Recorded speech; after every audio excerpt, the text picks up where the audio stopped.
She told me she just needed a nap, but that nap lasted 13 years. I raised the 3 babies she dumped in my living room, feeding them love while she treated them like garbage. Yet she didn't return with a thank you. She returned this morning with a SWAT team, a shark of a lawyer in a $3,000 suit, and a screaming accusation that I had kidnapped her children. They looked at my gray hair and bad knees and thought they had me cornered, but they didn't know about the yellowed envelope I'd kept taped under the floorboards since the day she left. When I finally slammed that proof onto the judge's bench, the look on his face shifted from anger to pure white-knuckled shock, as he whispered, "Do the children know?" I looked him dead in the eye and replied, "Not yet, but they are about to." Before I tell you what was inside that envelope, please hit the like button and subscribe to the channel, and let me know in the comments where you are watching from. It helps this old man know his story is being heard.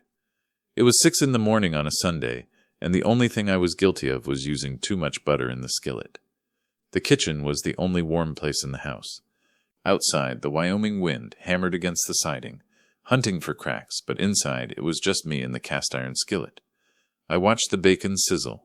The grease popped and spat, a familiar rhythm I'd known for years. My name is Frank Pops Miller. I'm 72 years old. I looked down at my hands as I flipped the strips. They were thick, shaped by 45 years in the coal mines. The coal dust had scrubbed into the lifelines so deep it looked like ink. Those mines taught me how to read silence. They taught me that when the earth goes quiet, you listen, because that's usually when the roof is about to come down. But this morning the silence felt safe.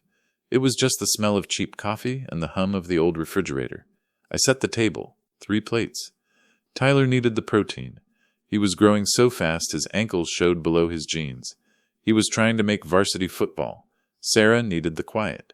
She was studying for finals, her books stacked like a fortress on the counter. And Benny, little Benny, just needed to wake up and breathe. I checked the cookie jar. It was a ceramic bear with a chipped ear. I pulled the lid off and reached in. My fingers brushed against paper. I pulled out the bills and smoothed them on the counter. $80. I did the math in my head. The electric bill was due Tuesday. Tyler's cleats were falling apart. He had duct tape holding the sole of the left one together. If I skipped lunch for a month, just drank water and maybe ate an apple, I could get him a new pair.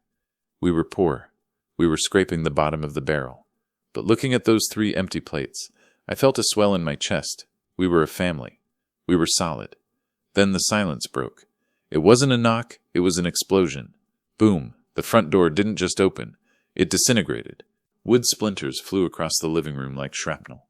I flinched, instinctively turning my back to shield the stove. A habit from the mines. Protect the equipment. "Police, get down, get on the ground." The scream tore through my eardrums. I spun around, the spatula still in my hand. Red laser dots danced on my chest, 3 of them, swirling like angry hornets. My heart hammered a frantic rhythm against my ribs. I dropped the spatula. It clattered on the linoleum, the sound sharp and pathetic. "Don't shoot," I roared, my voice sounding older than I felt. "There are kids here. Don't you dare shoot." They didn't listen. They moved like a wave of dark water, men in black tactical gear swarming the small living room. They looked like soldiers invading a bunker, not police entering a grandfather's home. A heavy boot slammed into my bad knee, the one the mine crushed in '98. I hit the floor hard. The air left my lungs in a painful, high-pitched wheeze. I tasted dust and floor wax. "Frank Miller, stop resisting." A knee pressed into my spine, pinning me flat. Cold steel cuffs bit into my wrists, ratcheting tight enough to pinch the nerve.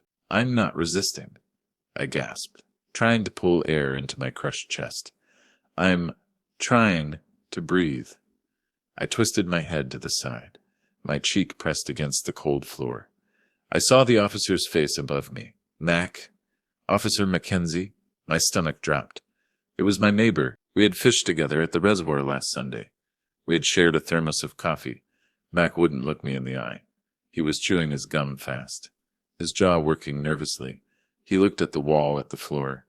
"Anywhere but at me." "Sorry, Frank," he whispered, his voice trembling just a little. Orders from the top. The sea of black uniforms parted. Click, clack, click. The sound was sharp and out of place. High heels on a dirty floor. A woman walked in. The tactical team stepped back with a reverence they hadn't shown me. She wore a beige designer coat that cost more than my truck. Oversized sunglasses hid her eyes. She looked like a movie star stepping onto a red carpet, not a woman walking into a crime scene. I blinked through the dust floating in the air. It had been 13 years. The last time I saw her, she was a skeleton. She had been strung out on meth, shivering on this very floor, begging for $20 to get clean. Jessica, my daughter. She reached up and slid the sunglasses down her nose. She looked down at me. There was no love in her eyes, no regret, just a cold, hard calculation. She looked at me like I was a piece of coal that wouldn't burn. She raised a manicured finger and pointed it at my face. "That's him," she shrieked. The performance began. "That's the monster who stole my babies." My blood ran cold. The accusation hit me harder than the boot to the knee. "Stole them. Liar," I roared against the floorboards. The vibration hurt my chest. "You left him on the porch. You left him in the snow and never came back." She ignored me. She stepped over my legs like I was trash. She rushed toward the hallway where the bedrooms were. "Mommy is here. Mommy found you." Her voice was high, pitched perfectly for drama. It sounded fake to me, but to the police, it probably sounded like heartbreak. Then I heard it. A scream from the back room. "Grandpa!" It was Benny. The stress, his lungs. I struggled against Mac's grip, thrashing like a caught fish. "Let me go. She's scaring them." "Benny needs his inhaler." Mac tightened the hold, leaning his weight onto my lower back. "Stay down, Frank. Don't make it worse." Jessica walked out a moment later. She wasn't comforting them. She was hurting them. She was hurting them. She was dragging Benny by the wrist, his face pale, his chest heaving as he gasped for air. Tyler was fighting, kicking at a SWAT officer who had a grip on his arm. Sarah was crying, silent tears streaming down her face, looking at me with terror. "It's okay," I trying to lift my head. "Ty, watch out for Benny. Help him breathe." A man with a camera stepped inside the broken door. Flash. Click. Flash. Jessica paused. She actually paused. She tilted her head to catch the light, pulling Benny closer to her hip. She adjusted her hair. She wasn't a mother reunited with her lost children. She was an actress on a set, and I was the villain in her script. They dragged me out to the squad car. The transition from the dim, shattered living room to the morning light was violent. The sun was just clearing the hairness, blindingly bright, burning my eyes. The neighborhood for 30 years was awake. I saw the curtains twitching in the windows across the street. I saw the faces pressing against the glass. I saw Mrs. Higgins standing by her mailbox. She was wearing her floral housecoat, clutching it tight against the wind. Mrs. Higgins, whose roof I had patched for free last November during the ice storm. Mrs. Higgins, who I had shoveled out of her driveway every winter since her husband passed. She wasn't looking at me with pity. She was holding her phone up, the black lens pointed right at my face. Recording. As the officers marched me past her, she shook her head. "I knew it," she muttered. She didn't whisper. She said it loud enough for the press van pulling up the street to hear. He always had a temper. You can see it in his eyes. Betrayal is a cold feeling. It starts in the stomach and spreads to the fingers. I wanted to yell at her. I wanted to remind her about the roof, about the coffee, about the life we lived on this quiet street. But my throat was dry as dust. They shoved me into the back seat of the cruiser. The suspension groaned under the weight. The door slammed shut, cutting off the sound of the wind. I turned my head against the hard plastic seat. Through the wire mesh of the window, I watched my house retreat. The front door was gaping open like a womb. The tricycle Benny still rode sometimes was tipped over on the lawn. It was the only home those kids had ever known. And just like that, it was gone. The holding cell wasn't like the mines. The mines were dark, but they were alive. The earth groaned and settled. The air moved. Here, in the county lockup, everything was dead. The walls were painted a suffocating gray. The air smelled of industrial bleach, old sweat, and despair. I sat on the metal bench welded to the floor. It was freezing. The cold seeped through my jeans, settling into my bad knee. My wrists were raw where the cuffs had been. I rubbed them, feeling the sticky wetness of blood. I closed my eyes and tried to count seconds, just to keep my mind working. 1, 3, The heavy steel door buzzed. A loud, electric, angry sound. A kid walked in. He couldn't have been more than 25. He was wearing a suit that was too big for him, the fabric shiny and cheap. He carried a battered leather briefcase that looked like he bought it at a thrift store. "Mr. Miller?" He didn't look at me. He looked at his tablet. "I'm Kevin, public defender." He sat on the stool opposite me, keeping the metal table between us. He looked tired. "It's bad, Frank," he said, finally looking up. His eyes were wide, fearful. He looked like a kid who had walked into a room he wasn't supposed to be in. "Where are the kids?" I asked. My voice was gravel. "CPS gave temporary custody to the mother," Kevin said softly. "She's a junkie, Kevin." I slammed a hand on the table. The sound echoed like a gunshot in the small room. "She's an addict." "You can't give kids to an addict." "Not anymore," Kevin said. He tapped his tablet and slid it across the cold metal table. "She's clean, on paper at least, and she has powerful friends now." I looked at the screen. It was a news broadcast. The headline scrolled in red at the bottom, "Grandfather arrested in kidnapping plot." A man filled the screen. He was standing on the steps of the courthouse, wearing a navy blue custom suit that probably cost more than my annual pension. He had silver hair and a smile that didn't reach his eyes. Marcus Thorne, the city's biggest shark, the kind of lawyer who didn't take cases. He took wars. "Frank Miller is a predator," Thorne boomed into the microphones. His voice was smooth, practiced baritone. For years he has kept a loving mother from her herder through intimidation and threats of violence. The camera panned to the woman standing next to him. Jess. She was wiping dry eyes with a silk tissue. She looked fragile, broken. "He chased me off with a shotgun," she sobbed into the microphones. 13 years ago. I just wanted to hold my babies. I just wanted to say goodnight. I felt the blood roaring in my ears.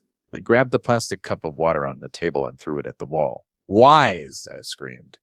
The water splashed harmlessly against the concrete. Kevin flinched. "I sold my truck to give her cash." I yelled, standing up. "She didn't run from a shotgun, Kevin. She ran to a dealer. She took the money and left them in a car seat. On the porch." Kevin sighed. He pulled the tablet back. "It doesn't matter what happened 13 years ago, Frank. It matters what they can prove today.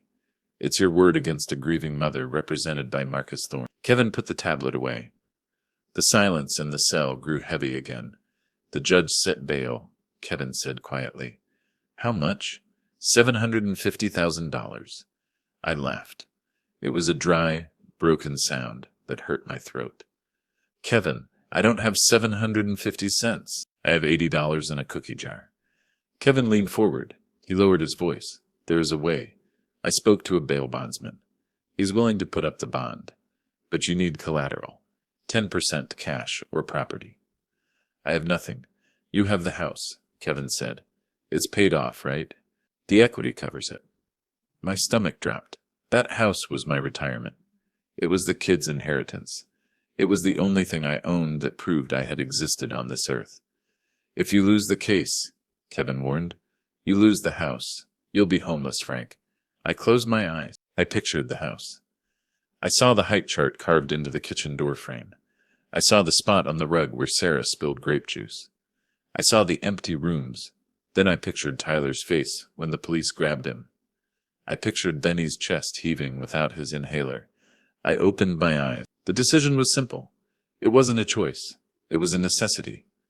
"Do it," I said. Kevin hesitated, holding the pen. "Frank, are you sure? Thorne is going to come at you hard. The odds are, a house is just wood." "Kevin," I cut him off. "Family is blood." I took the pen. My hand didn't shake. The ink flowed onto the paper, dark and permanent. I signed my name. I signed away my past to save their future. I walked out of the bail bondsman's office 4 hours later. My truck was impounded. So I ran until my lungs burned and my bad knee screamed with every impact against the pavement. I ran past the manicured lawns of the neighbors who had filmed my arrest, ignoring their stares. I ran until I saw the yellow tape. Crime scene. "Do not cry." It was plastered in an X over the front door. The door I had fixed 3 times. The door that had welcomed my grandkids home from school every day. I ripped the tape down. It made a sharp tearing sound that felt satisfyingly violent. I kicked the broken door open and stepped inside. Tyler, Sarah. My voice died in the air. The silence that answered me wasn't peaceful, it was dead. The house had been tossed. Drawers were pulled out, their contents spilled onto the floor. Socks, old receipts, batteries. The couch cushions were slashed open, white stuffing bleeding out onto the rug. It looked like a storm had been trapped inside these four walls. But the mess wasn't what stopped my heart. It was the walls. They were bare. I walked to the hallway. For 10 years, this hallway had been a timeline of our lives. First steps. First days of school. The time Tyler caught his first trout. Sarah's spelling bee trophy. They were gone. Not just taken. Removed with precision. I could see the clean, dust-free rectangles on the wallpaper where the frames had hung. I walked into the kids' room. The beds were stripped. The closet was empty. She hadn't just taken the children. She was erasing me. She was scrubbing my existence from their lives, peeling away the evidence that I had ever been their father, their grandfather, their protector. I sat down heavily on the floor in the middle of the debris. I put my head in my scarred hands. For 45 years, the mines had tried to break me. Collapses, gas leaks, 12-hour shifts in the dark. They never could. But sitting in that empty room, staring at the ghost of a picture frame on the wall, I finally felt it. I was broken. Ring. The sound made me jump. It was the landline, the old dusty beige phone mounted on the kitchen wall. We only kept it because the cell service was spotty in storms. It shrilled again, loud and insistent in the empty house. I scrambled up, my boots slipping on scattered papers. I grabbed the receiver, my hand shaking. "Hello? Grandpa?" It was a whisper, faint, terrified. "Ty," I gripped the phone so hard the plastic creaked. "Ty, where are you? Are you safe?" "Grand Plaza Hotel," Tyler whispered. "The penthouse. We're locked in a room." "Is Benny okay?" I asked, my eyes squeezing shut. She took his inhaler, Grandpa." Tyler's voice cracked. He was trying not to cry. "What?" She threw it in the trash can, in the lobby. She said it looked ugly in the press photos. She said sick kids don't sell magazines. My chest tightened as if a belt were being cinched around it. Benny's asthma was severe. Without that inhaler, stress could kill him. "Grandpa," his chest is whistling. He's scared. "I'm coming, Ty," I said, my voice low and dangerous. "I'm coming right now. Wait, Grandpa. You have to listen." "I'm listening." "She's in the other room. She's on the phone with that lawyer guy, Thorne. The door is thin. I can hear them." "What are they saying?" "Money," Tyler said. "They keep talking about a check. A really big check." "How much, Ty?" $25 million. I froze. The number didn't make sense. Jessica would sell her soul for $5,000. 25 million was a different world. "Say that again," she said. "As soon as the check clears, we're gone." She said something about a flight plan. "A flight plan? Grandpa, I think they're taking us away. Like really away." "Tyler," I said, trying to keep my voice steady, "I need you to be brave. Watch Benny. Keep him calm. Do not let him run or cry. Shallow breaths. Can you do that?" Yeah, I can do that. I'm coming for you. I promise. Hurry, Grandpa." Click. The line went dead. The dial tone hummed in my ear, a flat, monotonous drone. I hung up the phone, slowly. $25 million. Penthouse suites. Flight plans. This wasn't a custody battle. This wasn't about a mother wanting her children. This was a transaction. My grandchildren were merchandise, and the sale was about to close. I stared at the phone receiver in my hand. The dial tone was a flat, accusing hum. My thumb hovered over the 9 button. The instinct to call for help was strong. A lifetime of believing that when things go wrong, you call the men with badges. But then I remembered Mac's eyes. I remembered the way he wouldn't look at me while he pinned my arms. I remembered the sneer on Thorne's face, the confidence of a man who had already bought the outcome. The police weren't the cavalry. They were the escort. If I called 911, they wouldn't save Benny. They would arrest me for violating a restraining order the second I got near that hotel. I slammed the phone back into the cradle. The plastic cracked. I needed someone who didn't care about badges or court orders. I needed someone who operated in the cracks of the world where the light didn't reach. I needed Gunnar. Gunnar lived 5 miles out of town, off Route 9 where the paved road crumbled into gravel and the cell service died. He lived in a rusted Airstream trailer buried under a canopy of dead oak trees. I had to jog the last mile. My truck was gone and no taxi would drive out here. My bad knee felt like it was filled with broken glass, grinding with every step. My breath came in ragged, painful gasps. I was 72 years old, running on adrenaline and rage. I reached the clearing. The trailer looked abandoned, covered in a camouflage tarp. But I knew better. I banged on the metal door. The sound rang out, hollow and metallic in the quiet woods. "Gunnar, open up. It's Frank." There was a 3-second pause. Then the distinct clack-clack of a pump-action shotgun. The door creaked open just an inch. A barrel poked out, black and cold. "You look like hell, Frank." A gravelly voice rasped from the darkness. "She has money, Gunnar," I wheezed, leaning against the trailer wall, clutching my chest. "Find out where, please." The door swung open. Gunnar stood there. He was a bear of a man, ex-military intelligence, wearing a stained undershirt and cargo pants. He had one eye that wandered and a mind that saw conspiracies in breakfast creeping. But he was the most loyal man I knew. "Get in," he muttered, "before the satellites see you." The inside of the trailer was a different world. It smelled of stale tobacco, instant coffee, and ozone. The back wall was covered in monitors, 6 of them, glowing blue and green in the dim light. Cables ran across the floor like snakes. Gunnar spun his chair around and started typing. His fingers moved with a speed that didn't match his sluggish appearance. "I saw the news," Gunnar said, his eyes scanning scrolling lines of code. "Kidnapping. Assault. They painted you ugly, Frank." "Jessica didn't win the lottery, Gunnar," I said, pacing the small space. "Tyler heard her say $25 million. Where does a junkie get that kind of cash?" Falcon stopped typing. He hit a single key. "Enter." "She didn't get it," Gunnar said softly. "The kids did." He pointed to the center screen. A document popped up. It looked official. Legal. "What is that?" "Paternity test," Gunnar said. "Dated 13 years ago. Sealed by the court." I just unsealed it. "She told me the dad was a drifter," I said. "She said he was nobody. She lied." Gunnar looked at me, his expression grim. "Father, Preston Vance, Jr." My jaw dropped. The name was royalty in Wyoming. The oil tycoon's son, the very same, died in a skiing accident in the Alps 6 months ago. Gunnar recited the facts. Cold. "He didn't leave a will. Under state law, the estate goes to his biological issue."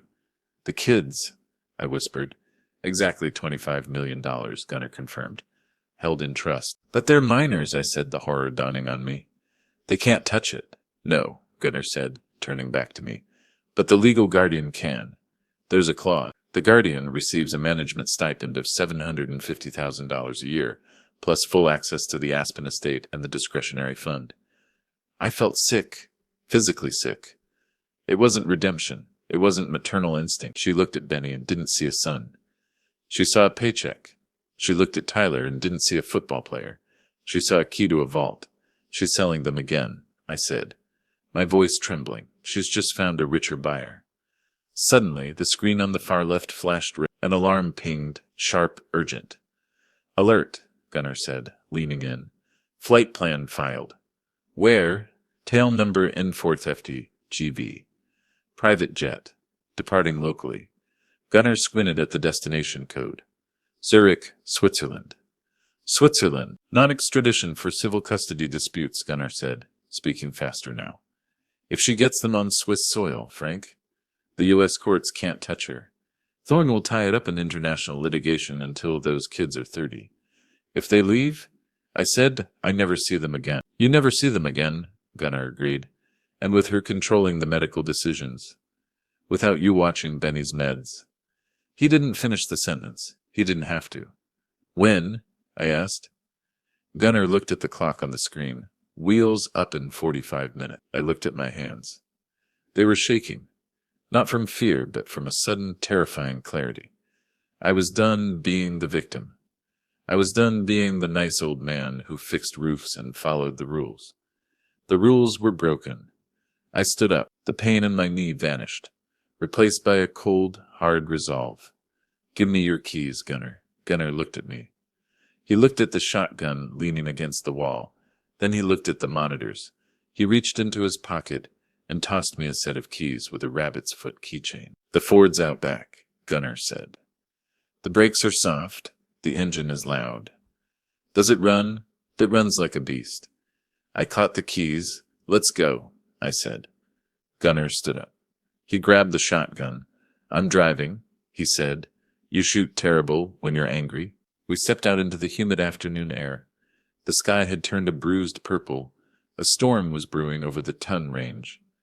The wind whipped the dead leaves around our boots, a dry, rattling sound that felt like a warning. Gunner led the way to the back of the lot, past stacks of rotting tires and skeletal car frames. There, half buried in tall grass, sat the Ford.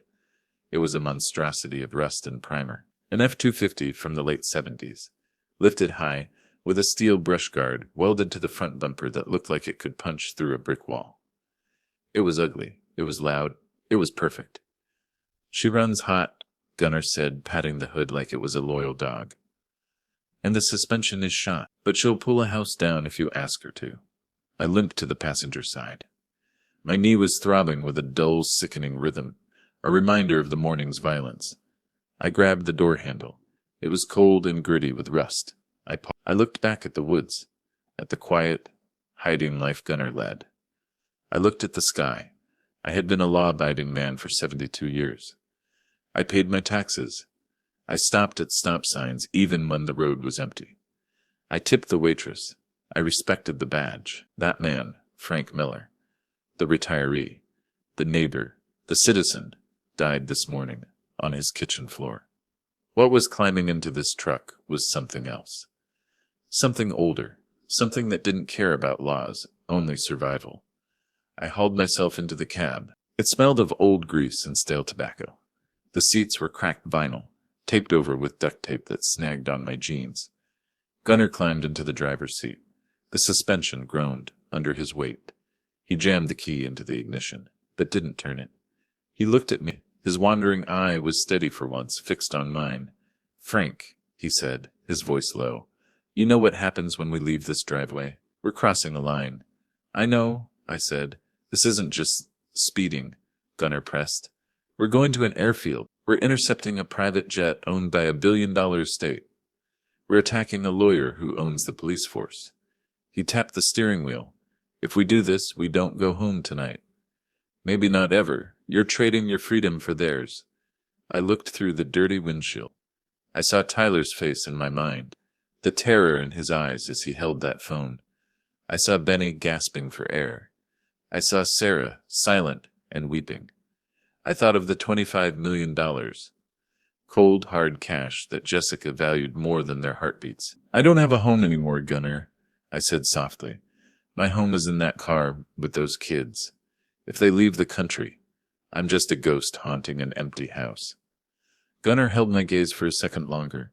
He saw the resolve. He saw that I wasn't just desperate. I was absolute. He nodded. A small, grim smile touched his lips. All right then, he said. Buckle up, Pops. He turned the key. The engine didn't just start, it roared. It was a deep, guttural bellow that vibrated through the floorboards and up into my spine. It sounded like a waking dragon. Black smoke puffed from the exhaust pipe, momentarily obscuring the view behind us. Gunner revved it once, twice. The tachometer needle danced. Police scanner says they're at the airfield, Gunner yelled over the engine noise. We have 20 minutes to cover 30 miles. Drive, I said. Drive it like you stole it. Gunner shifted into gear with a metal-on-metal clunk. He stomped on the gas. The rear tires spun, tearing up the gravel and grass, throwing a rooster tail of dirt behind us.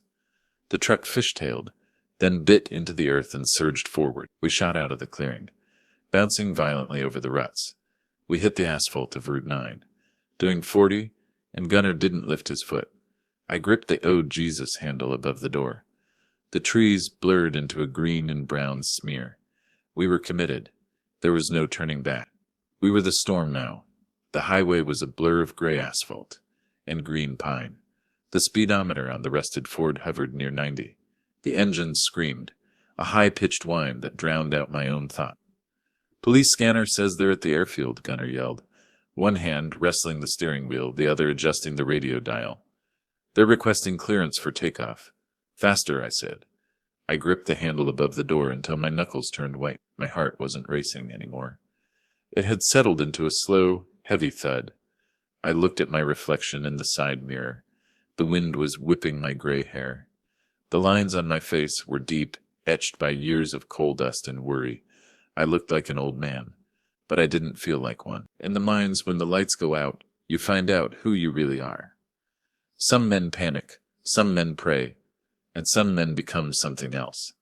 Something primal. I wasn't a senile grandfather chasing a car.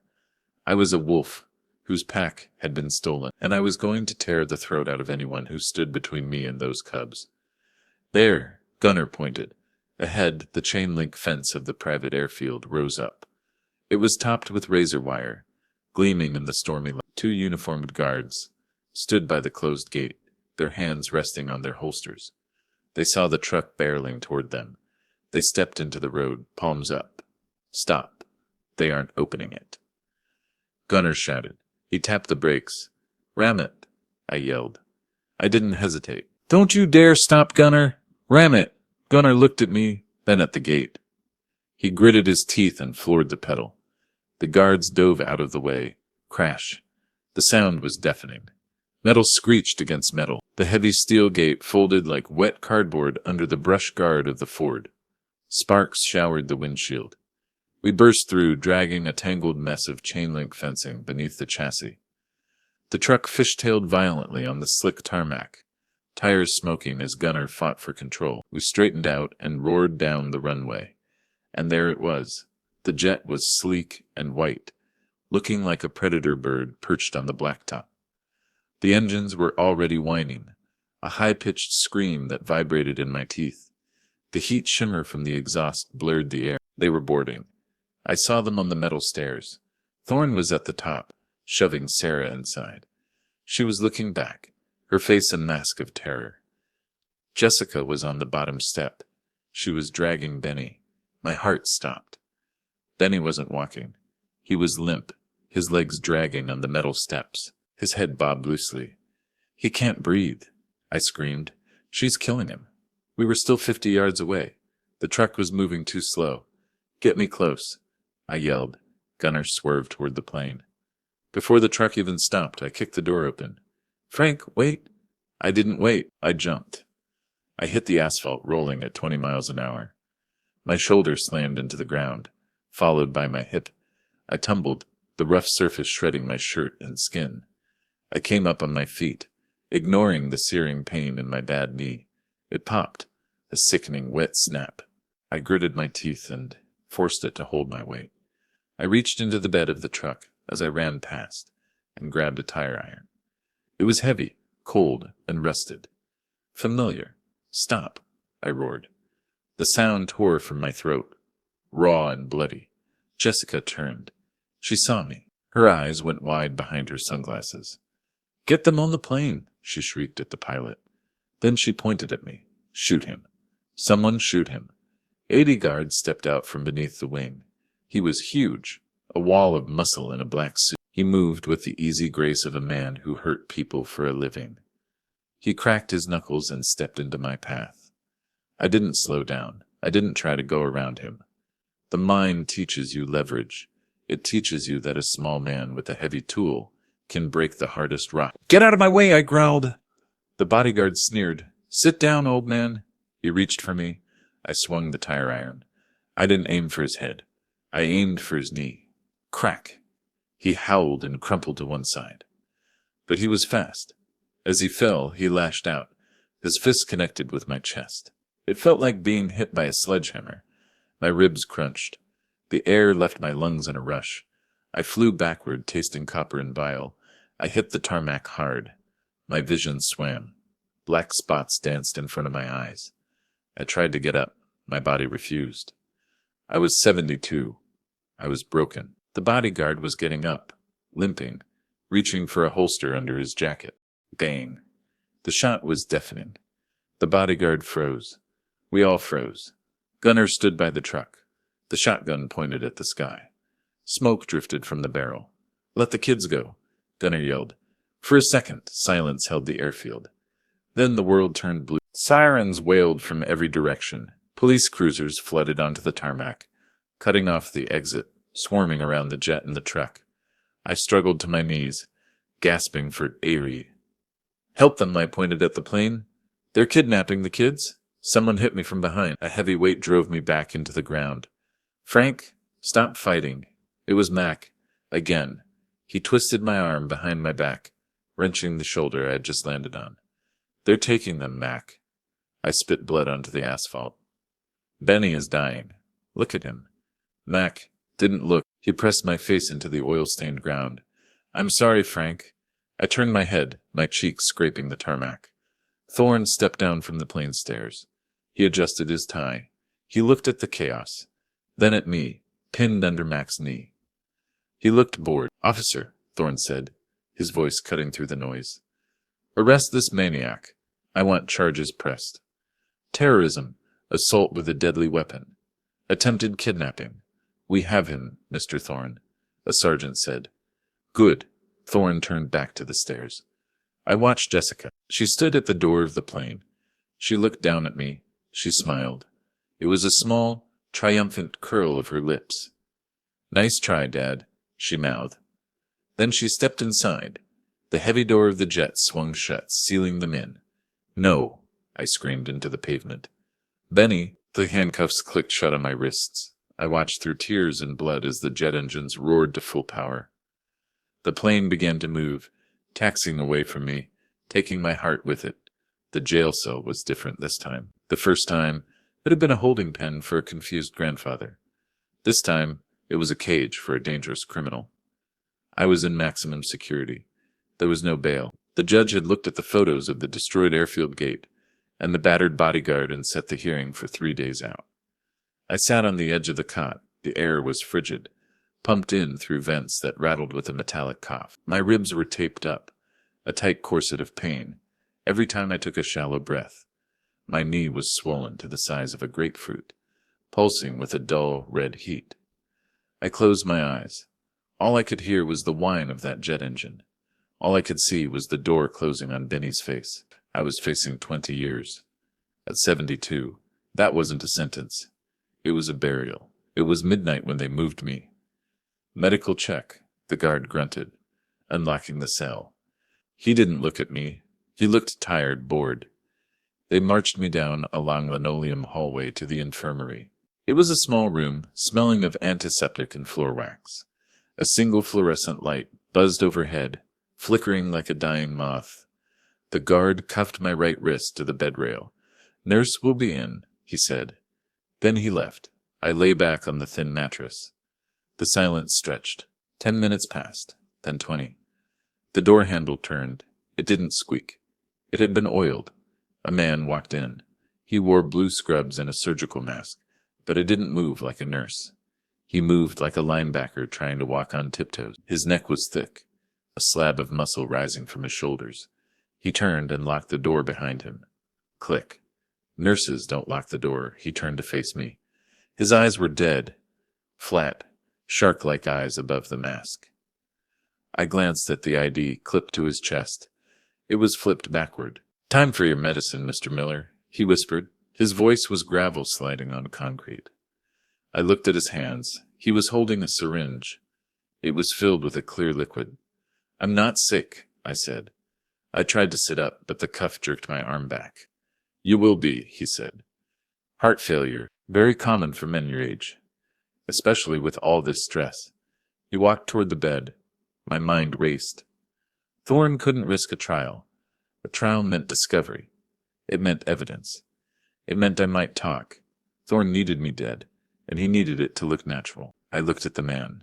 Let's call him Silas. He was big, strong, younger, but I had 45 years of physics in my head. I knew how things stood up, and I knew how they fell down. Silas leaned over me.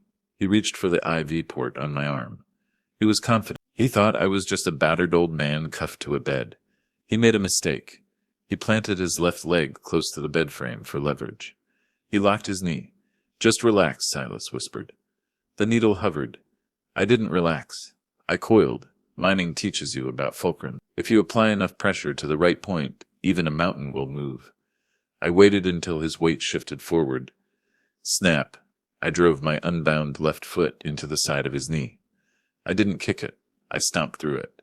Silas didn't scream at first. The sound was just air leaving his lungs, a wet, shocked gasp. His leg buckled backward at an angle nature never intended. He collapsed onto the bed, flailing. The syringe flew from his hand. It hit the concrete floor and shattered. The clear liquid splashed onto the linoleum. It hissed. A small wisp of white smoke rose up where it touched the wax. Potassium chloride, or something worse. It didn't matter. It was poison. Silas rolled off the bed, clutching his ruined leg. Now the scream came, a high, strangled sound of pure agony. He scrambled backward, crab-walking toward the door, dragging his useless leg. He looked at me with terror.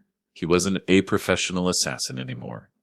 He was a man who had underestimated the structural integrity of his victim. He fumbled with the lock, sweat pouring down his forehead. He got the door open and dragged himself into the hallway. He didn't call the guards. If he called the guards, he'd have to explain the poison. He just ran.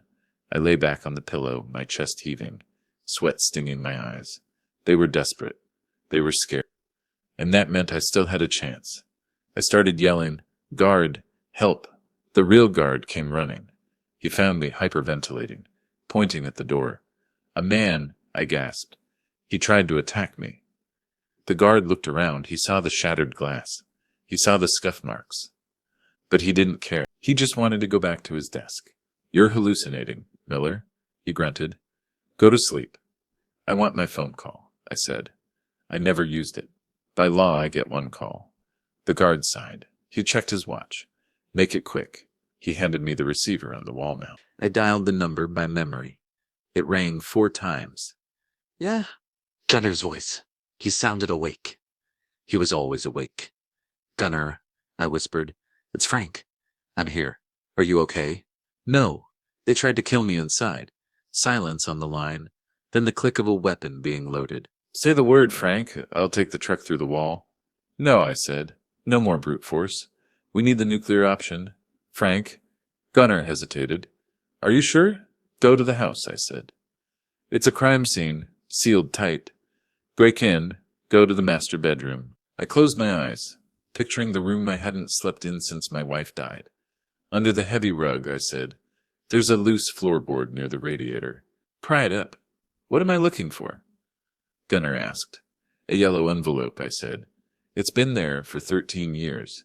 Is it worth it?" Gunner asked softly. "If I bring this out, there's no going back. For anyone, it destroys her." I thought of Benny's face in the window of the jet. "She destroyed us a long time ago," I said. "Bring it to the court." "I'm on it." Click. I hung up the phone. I looked at the shattered glass on the floor where the poison had fizzed. Thorne had brought a knife to a gunfight. He didn't know I had a bomb. The courtroom smelled of furniture polish, an expensive cologne. It was a smell designed to intimidate, to remind you that justice was a luxury. I sat at the defendant's table alone. My wrists were shackled to a steel loop in the floor. My orange jumpsuit was a stark, humiliating contrast to the sea of charcoal and navy wool suits behind the bar. The gallery was packed. The press had smelled blood. Cameras were banned. But sketch artists were furiously scribbling, capturing the image of the deranged grandfather who had attacked an airfield. Jessica sat in the front row. She was wearing a modest black dress, high-necked, long-sleeved. She looked like a widow in mourning. She held a handkerchief to her nose, her shoulders trembling just enough to be noticeable, but not enough to be distracting. It was a master class. Marcus Thorne stood at the podium. He didn't just speak, he performed. "Your Honor," Thorne's voice boomed, filling the high-ceilinged room. "Frank Miller is not just unfit, he is violent. He is unstable. He is a relic of a brutal past who believes he can solve problems with a tire iron. He gestured to me with a look of pure disgust. We are not just asking for custody. We are asking for a permanent protective order. Mr. Miller must be excised from these children's lives like a tumor. The judge was a heavy-set man with glasses perched on the end of his nose. He looked at me with weary impatience. "Mr. Miller," the judge said, "where is your counsel?" I stood up. The chains rattled. The sound echoed in the silence. "I am representing myself, Your Honor." A ripple of laughter went through the gallery. Thorne smirked. "Mr. Miller," the judge sighed, taking off his glasses, "you are facing serious felony charges and a custody battle against a top-tier firm. You are digging your own grave."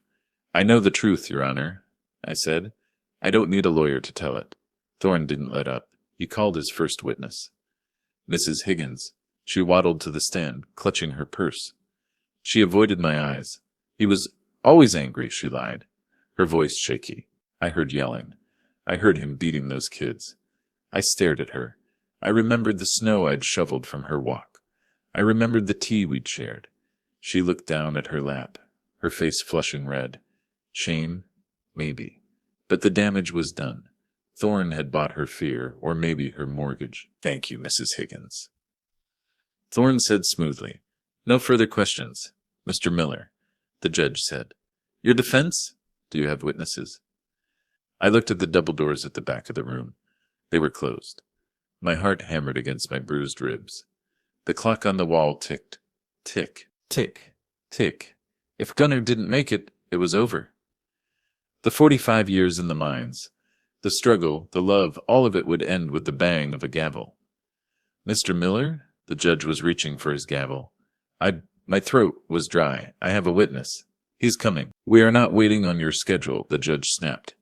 "If you have no evidence to present, I am ready to rule." Thorne leaned back in his chair, whispering something to Jessica. She smiled beneath her handkerchief. I looked at the doors one last time. I had started to say, knowing I had nothing. Bang. The double doors didn't open. They burst inward. Gunnar stood there. He looked like a wild man. He was covered in drywall dust. There was a fresh cut on his forehead, bleeding sluggishly. He was wearing his stained cargo pants and a flannel shirt. He ignored the bailiffs who stepped toward him. He walked straight down the center aisle, his heavy boots thudding on the carpet. "Stop right there," a bailiff shouted. Gunnar didn't stop. He walked right up to the railing behind me.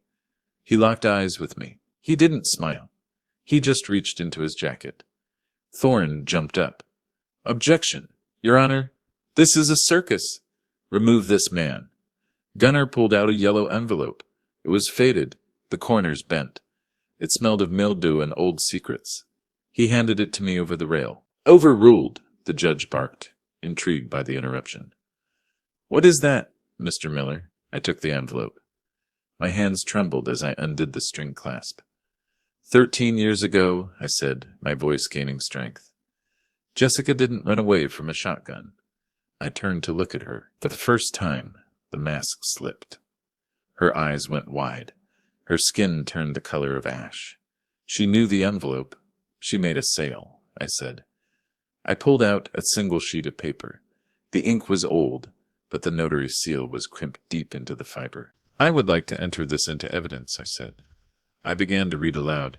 "I, Jessica Miller, hereby relinquish all parental rights and claims to the minor child, Benjamin Miller."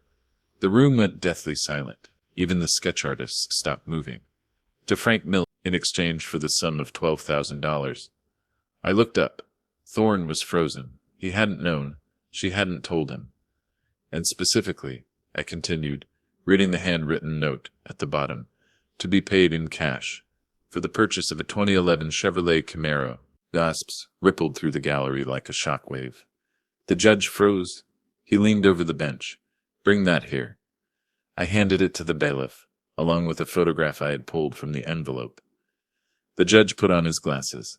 He looked at the document. He traced the seal with his finger. Then he looked at the photo. It was Jessica, 13 years younger. She was sitting in the driver's seat of a red convertible, laughing, fanning a stack of $100 bills like a deck of cards. And in the background, sitting on the hot asphalt of the dealership lot, was a baby carrier. Benny was inside, his face red, screaming, The judge's face turned a deep, violent purple. He looked from the photo to the woman in the black dress. You sold your children. The judge's voice shook with suppressed rage. For a Camaro. It's a fake. Jessica screamed. She jumped up, the grieving mother act vanishing instantly, her face twisted into a snarl. He forged it. That old drunk forged it. The notary seal is state registered. The judge roared, slamming his hand on the desk. Sit down, Miss Miller. Thorne was sweating now. He began to gather his papers, stuffing them into his briefcase. He was looking for an exit. One more thing. The voice came from the back of the room. Officer Mack stood by the door. He looked guilty. He looked ashamed, but he stepped aside. Tyler walked in. He was still wearing the clothes from the airfield. He looked small in the big room, but he walked with his head up. She hates us, Tyler yelled. His voice broke, but he kept going. She doesn't want us. Listen to this. He held up a cheap burner phone. He pressed a button. The audio was tinny, but clear enough. It echoed off the wood paneling. I can't stand these brats, Jessica's voice hissed from the speaker. Baby for $25 million? You can hire a nanny, the man's voice. Thorne's voice replied. As soon as the check clears, I'm dumping them in a boarding school in Switzerland, Jessica said. I'll be drinking wine in Paris while the old man rots in a cell. I never want to see their faces again. Pandemonium. The gallery erupted. Reporters were shouting. Jessica lunged. She didn't lunge at me. She lunged at Tyler. Give me that phone, she screeched. Her nails hooked like talons. Restrain her, the judge shouted. 2 bailiffs tackled her before she reached the aisle. She fought them, screaming obscenities, spitting like a feral animal. The movie star was gone. The monster was exposed. Thorne tried to sneak out the side door near the bench. Gunnar stepped into his path. He didn't touch him. He just crossed his massive arms and stared. Thorne stopped, terrified. Mr. Thorne, the judge barked. Do not take another step. Thorne froze. You are under immediate arrest for fraud, conspiracy, and solicitation of false testimony. The judge said, Bailiff, take him. The handcuffs clicked onto the shark's wrists.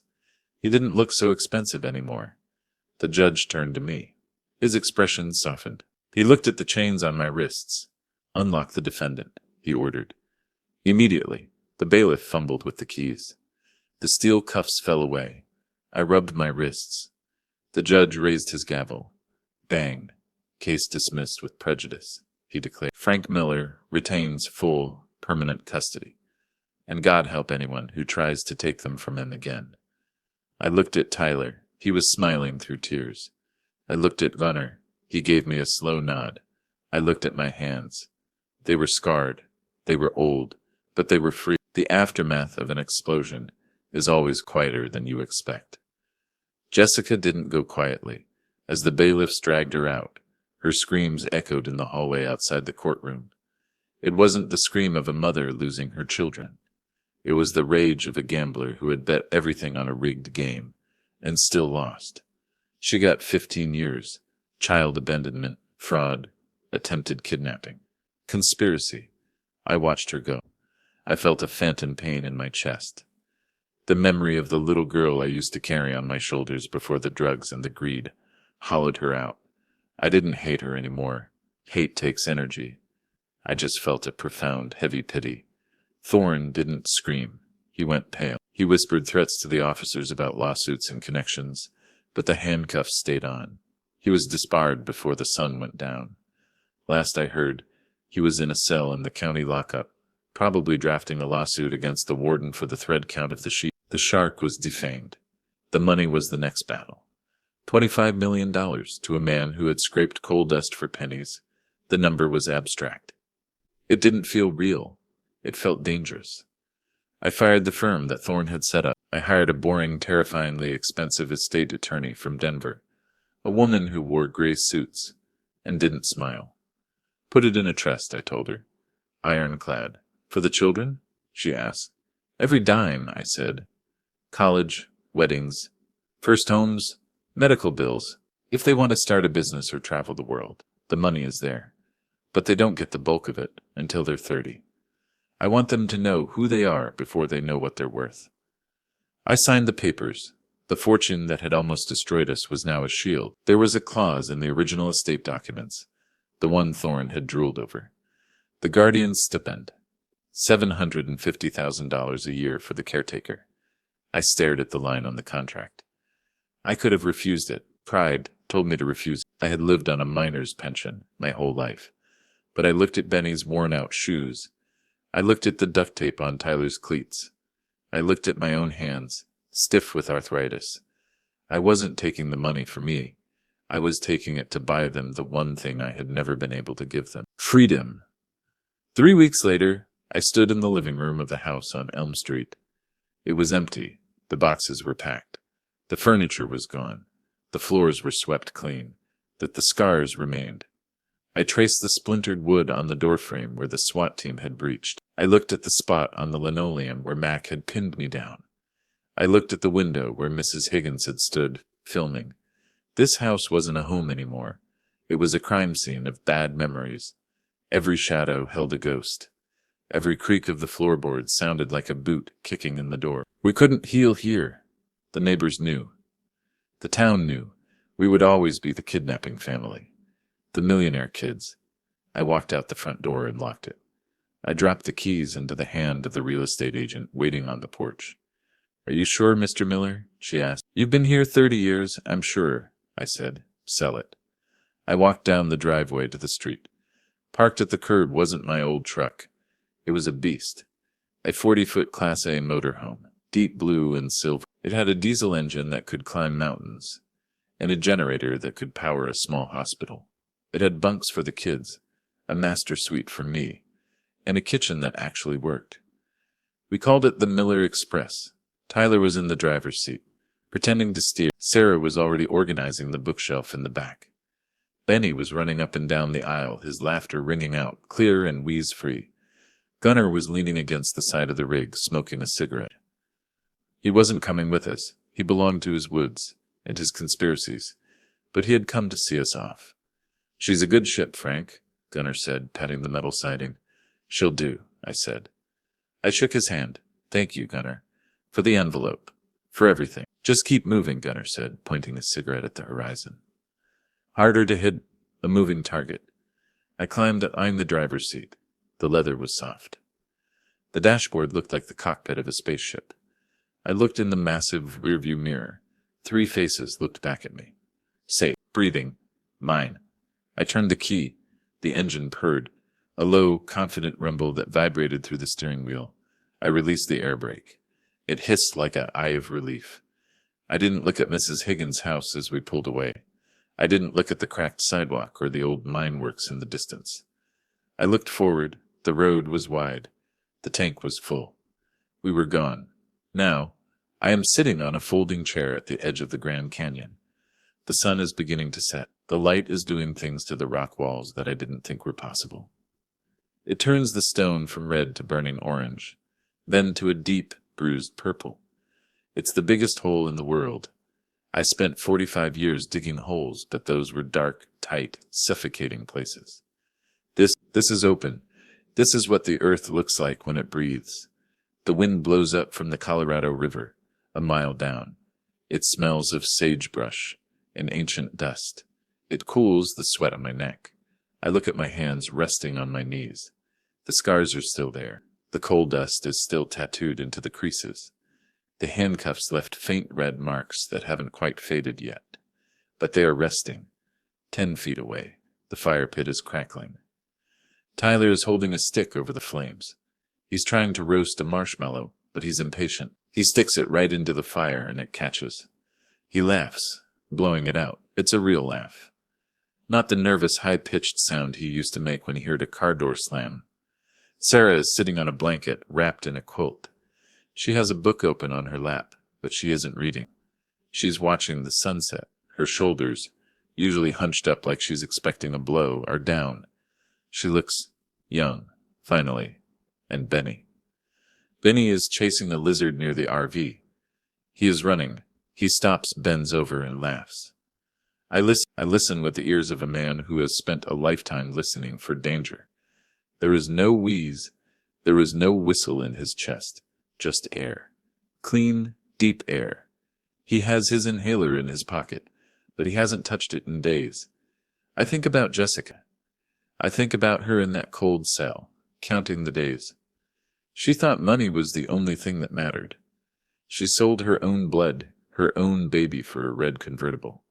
She traded a lifetime of mornings like this for metal and fiberglass.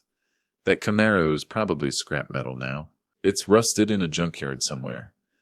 But the boy she sold, he's right there, alive and happy. She wanted to be rich. She thought $25 million was the finish line. I look at the kids, the firelight dances on their faces. I wouldn't trade this moment for $1 billion. I wouldn't trade it for my youth. I wouldn't trade it for 2 good knees. Grandpa? I blink. Benny is standing next to me. He's holding a burnt marshmallow on a stick. Yeah, kiddo, can we stay here tomorrow? He asks. He looks worried, like he expects me to say we have a schedule, that we have to run, or do we have to leave? I look at the massive RV park behind us. The Miller Express. It's fully stocked. The tank is full. We have nowhere to be. We have no one to answer to. No judges. No lawyers. No social workers. I smile. It feels good to smile without grit in my teeth. We can stay as long as we want, Benny, I say. We can stay a week. We can stay a month. Benny grins. He hands me the burnt marshmallow. Cool, he says. He runs back to the fire. I take a bite of the charred sugar. It tastes like smoke and freedom. Blood is biology. That's just science. You don't get to choose who you're related to. Jessica proved that. But family is a choice. It's the people you bleed for. The people you break laws for. The people you sit by a fire with at the edge of the world. We chose each other. The sun dips below the rim. The stars are coming out, one by one. We are safe. We are together. We are free. Stories like this, they're heavy to carry alone, but sharing them lightens the load. If you felt the heat of that fire, or the weight of that tire iron in your hand, leave a mark behind, a like, a subscription, to let us know you were here. It tells us that truth still matters. That family still matters. Pull up a chair, stay a while. The road goes on, and there are plenty more stories to tell around this fire.